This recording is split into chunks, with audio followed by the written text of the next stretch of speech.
Hey, Hey, downtown. this is Barry Molt, still getting your small business unstuck. And so many of us during this time of the corona pandemic have to figure out how to reimagine our business. Here to me today is Andy Beck, who's the president of Viper Imaging, who has done just that. Andy, thanks so much for joining us. Thanks. We appreciate the opportunity to come on board. Before all this mess started, what did your business do? Yeah, it's hard to think back to when that was. It wasn't that long ago, but we have a company that basically took thermal imaging cameras and used them in industrial applications.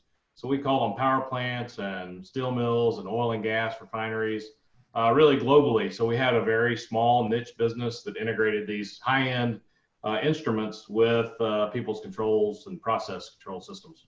So, what were some of the applications, some of the industries it was used in? Yeah, I mean, so in the steel industry, for instance, we look at ladles that are coming by that are, carrying molten steel, and you can actually look at the outside and look by looking at the outside, you can see if the temperature's degraded some. So they'll know, hey, how long can I keep using these? All the way into, looking into the oil and gas, a lot of large vessels that may be under pressure, under temperature that we monitor all the time. A lot of safety stuff, early fire detection, some of those things. So, in the middle of March, when the country basically shut down, you're sitting there and thinking, what's going on with your customers? Well, it's really funny. So our primary camera provider, the guys that actually make the cores for us, a company called FLIR. FLIR is the largest thermal imaging company in the world.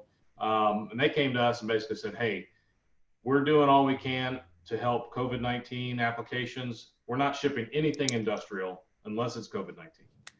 So our immediate thought was, well, we like to ship stuff because we ship stuff so we can invoice. And that's really the name of the game. So we really had to stop and think, started sketching through some things. My partner and I have both been through earlier epidemics and kind of saw those come and go. And we're like, this one may come and go too, but let's put some of that knowledge we had in the back and put something out there, sketch something out on a napkin to see what it looked like. And that's kind of how things started. And so then you start to say, well, maybe I can use this thermal imaging knowledge in the idea of people want to know other folks' temperature as perhaps an indicator of when they're getting sick with COVID-19. Yeah, absolutely. I mean, we like I said, we had been around long enough to kind of know that that's what it had been used for in the past. We had used it before that in the past, but very limited. So, the nice thing is we were able to say, well, we have all the structures in place. They're in place to measure things that are normally like 1,000 degrees, but we can also measure things that are 98.6 degrees. So that was it was a little bit of an easy transition as far as technology goes. It was just more of a much larger pivot as far as any type of marketing, manufacturing goes. So as you're shifting now, Andy, to more consumer, what kind of applications are you working at as people are going to the airport or into retail stores? What's the thrust here now? Yeah, it's really progressed even in the last 12 weeks. So our initial people that we were talking to was our customer base. So we're dealing again with heavy manufacturing, utility markets, for instance, nuclear power plants, those kind of places that couldn't shut down, and they wanted to scan employees coming through. So that we have a system that's designed for that. And what we're seeing now is it's growing to where it's not just employees in critical environments. So people are wanting to scan employees and maybe not critical that are spinning back up, all the way through to, hey, can you scan customers as they come into a football stadium or into a retail store or a high rise downtown?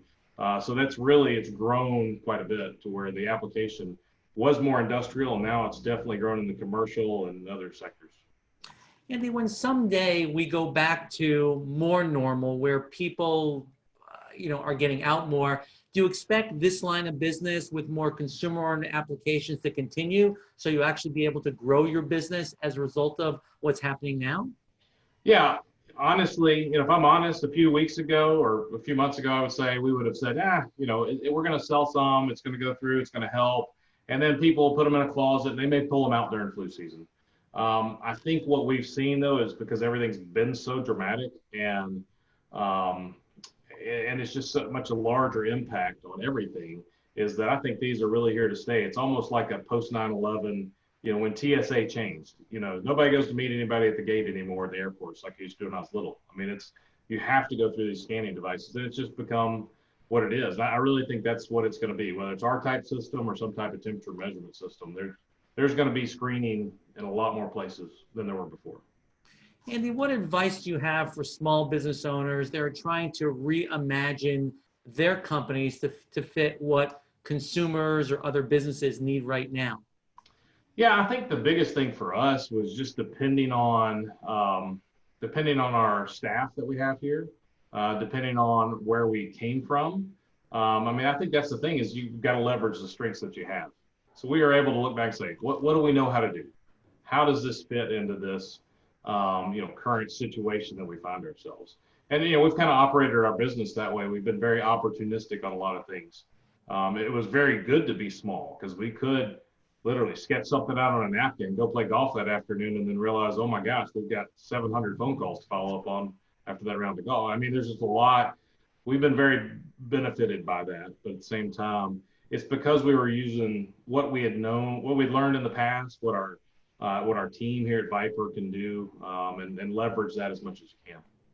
And that's one of the things that I've been telling small business owners, that they really have to take an inventory of their skills and the relationships they have to see who they can partner with to really make something that consumers need now. Yes, yeah. I mean, we had to do that because we were like, no, we let's just stay and do what we're going to do. Well, doing what we were going to do, all those places shut down too, and they're going to be reeling in those things. So you really got to think. I would say stay in your lane, but look a little further down the road at some different things that you can work with or work towards. I mean, it's like I say, use your strengths that you've been given and try to spread those out accordingly. And that's why I have so much faith in American ingenuity that is really going to get us through this. Andy, thanks so much for joining us. Where can people learn more about Viper Imaging? You can check us out, viperimaging.com, very simply, and you can follow us on a multitude of, Instagram, Facebook, LinkedIn, all that good stuff as well. So, thank you, Andy, for joining us. All right, thanks. Nice talking to you.